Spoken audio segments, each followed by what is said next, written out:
en ce qui concerne donc l'interdiction de la abaya.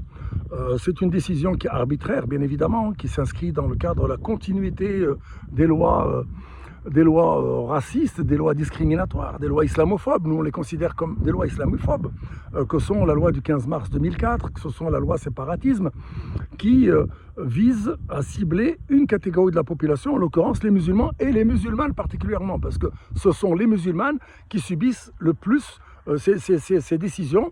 En ce qui concerne donc le foulard, en ce qui concerne le burkini, et maintenant c'est la abaya, et demain ils vont peut-être nous sortir la chemise large ou je ne sais quoi encore. Donc l'objectif effectivement c'est de viser les musulmans. C'est un habit traditionnel qui vient du Moyen-Orient, à l'image du qamis, qui est aussi maintenant porté par des gens du Maghreb, etc. Donc c'est une tradition culturelle qui est assimilée à une pratique religieuse par le ministre de l'Éducation nationale et le gouvernement pour cibler les jeunes filles musulmanes, encore une fois, avec l'objectif bien évidemment de rafler une partie de l'électorat du Front National, parce qu'aujourd'hui chacun se prépare aux élections présidentielles. On voit M. Darmanin, on voit un certain nombre de personnalités du gouvernement, de ministres, qui sont en train de faire de la surenchère sur le dos des musulmanes et des musulmans pour être en position de vaincre Mme Le Pen. Voilà, donc quand on lui dit « vous n'allez pas assez loin en ce qui concerne l'islam et les musulmans », eh ben, on comprend aujourd'hui pourquoi il y a ce genre de phénomènes et de ce genre de circulaires qui sortent.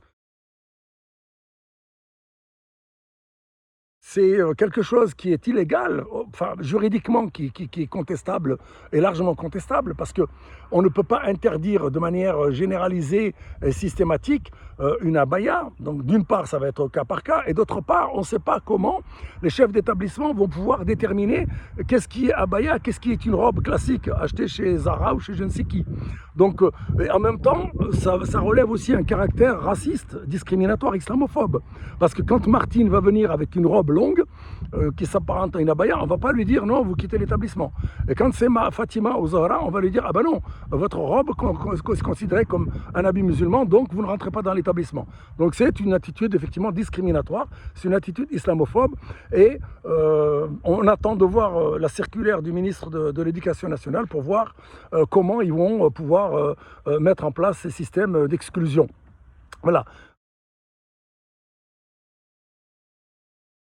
Alors c'est vrai que c'est un contexte qui fait qu'ils peuvent se permettre, la loi séparatisme qui a rendu les responsables musulmans, les imams, les responsables d'associations muets, la dissolution de notre association CRI et du CCIF s'inscrit aussi dans ce calcul, dans ces stratégies d'empêcher les musulmans de défendre leurs droits. On dissout les associations qui sont capables de les défendre et de défendre leurs droits, et après on sévit, on sort des dispositions discriminatoires.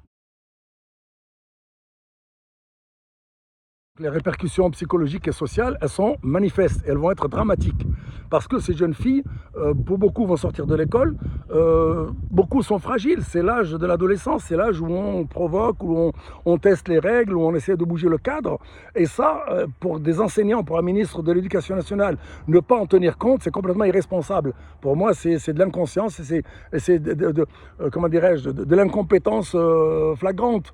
Une adolescente, elle fait partie, voilà, ça fait partie de son parcours que de remettre en cause le cadre, les lois et de tester les limites des cadres.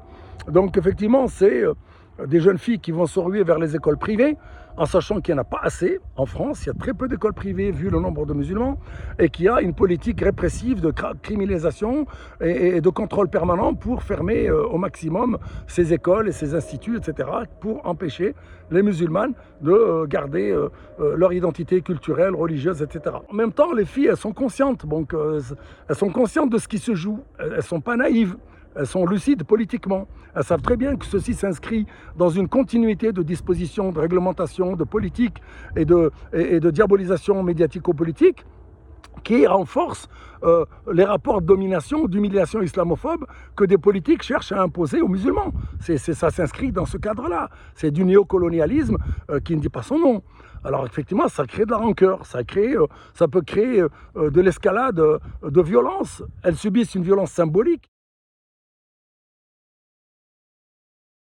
Petit mot de conclusion pour dire qu'il s'agit d'un profilage racial, d'un contrôle au faciès, C'est comme les contrôles de police qui contrôlent les Noirs et les Arabes 10 à 20 fois plus que des Blancs. Donc là, on va avoir un contrôle au faciès où les chefs d'établissement vont contrôler Fatima Zora et pas Martine et Jacqueline qui vont porter exactement la même robe.